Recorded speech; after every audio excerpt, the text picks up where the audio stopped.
The impact of systematic oppression, counselor credibility and client worldviews, Chapter 5 in the Sue and Sue text.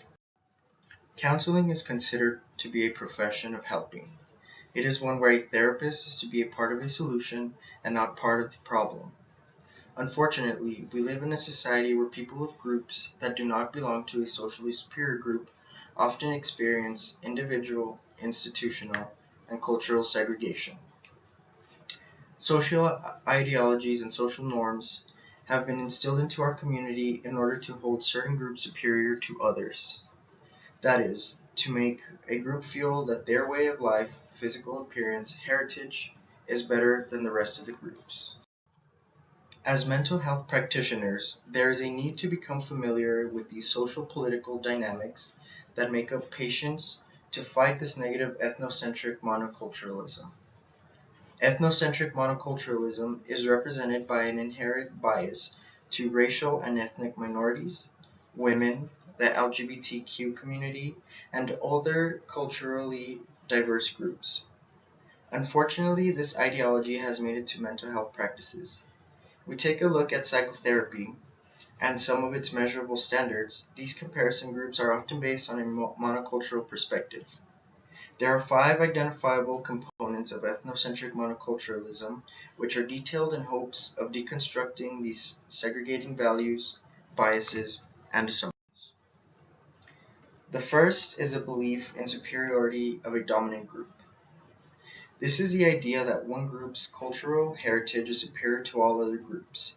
This includes, but is not limited to, history, values, language, traditions, and other social political components. Norms and values of this group are seen as good. They are identified as more advanced and or more civilized. Physically, their characteristics such as blonde hair, blue eyes, light skin complexion are valued highly and often of higher aesthetic value compared to others. Because of all these different characteristics, they are seen as having privileges that other groups do not have.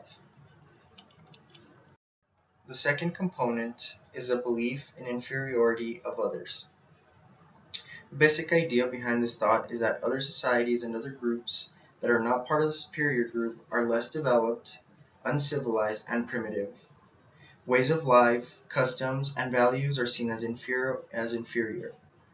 Physically, dark skin, dark hair, brown eyes are non-desirables. Bilingualism is seen as a negative characteristic. Culturally diverse groups are seen as less intelligent with undesirable traits. The third component is a power to impose standards.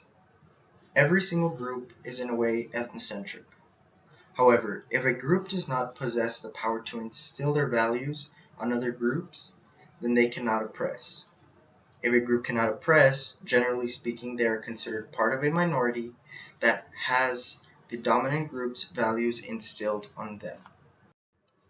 The fourth component is a manifestation in institutions.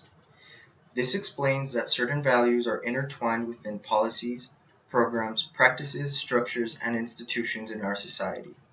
These manifestations can broadly be described as institutional racism, as certain rules, policies, priorities are created to segregate or discriminate certain groups. The last component is the invisible veil. This is a belief that perhaps is the hardest part about understanding the cold truth of social segregation, and that is the fact that we cannot recognize as a multicultural society that we are unconsciously taught to have these biases and assumptions toward other groups who do not share the same ideologies as us. The power of ethnic monoculturalism, racism, sexism, and homophobia is related to this invisible force that socially dictates our life. This ethnocentric monoculturalism has imposed its negative effects on minority groups. It is important to know that there are certain characteristics that therapists must understand. Minority groups, such as African Americans, tend to communicate better nonverbally. Just because someone is being quiet or not as descriptive does not mean that they are defensive or not wanting to participate. Therapists are often seen as people who have inherited racial biases. This only leading to more distrust between patients and counselors. Next, patients might be intimidated because white counselors suggest white solutions. Counselors not understanding the culture of other minority groups might create a client to lack confidence. Lastly, patients will try to conceal their feelings in order to hinder or stop self-disclosure. These four facts are representative of some of the faults in mental health practice that must be corrected. Counselor rapport is imperative. As mentioned before, it is easy for patients to be hesitant to be willing to create this rapport and to reject any sort of help that might be offered. Some of the factors that affect this rapport begin with understanding the client mindset. There are 5 different types of client mindsets that one might come upon. The first client mindset is a problem-solving set. This is a person that worries about how relevant and correct the information provided by a counselor is. This person is trying to find solutions to problems that he considers fitting. The second is a consistency set. This is a person that changes a belief in order to ensure that it is consistent with other prior statements. This person is seeking consistency across what people say and do. The third is the identity set. This is a person who heavily identifies with a certain group. For example, a counselor of the same race or ethnicity as a patient might be able to be more influential and effective. Clients seek a sense of similarity and connectedness under this set. The fourth is the economic set. This is a person whose motives lie within a reward or punishment that might come out of their counseling. The fifth and last set is the authority set. This person believes that certain professions have certain purpose or authority that gives them power, and as counselors it is important to help others. However, for some minorities they may see counselors as people who only worsen oppression and racism. In order to counteract these 5 mindsets, there are some factors that counselors have more control over and can greatly change client opinions. The first being counselor credibility.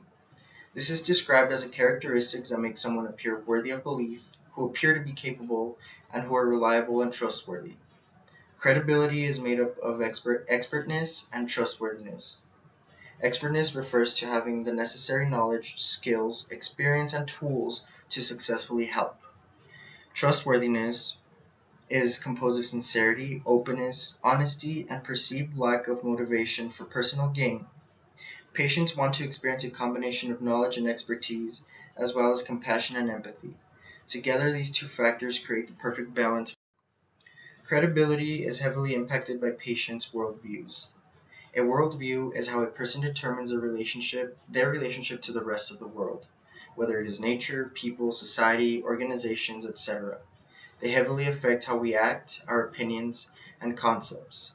2 factors that heavily affect a person's worldview is locus of control and locus of responsibility. Locus of control is made up of 2 components. The first being internal control, or IC. This is a belief that we as humans can control our own fate based on our actions.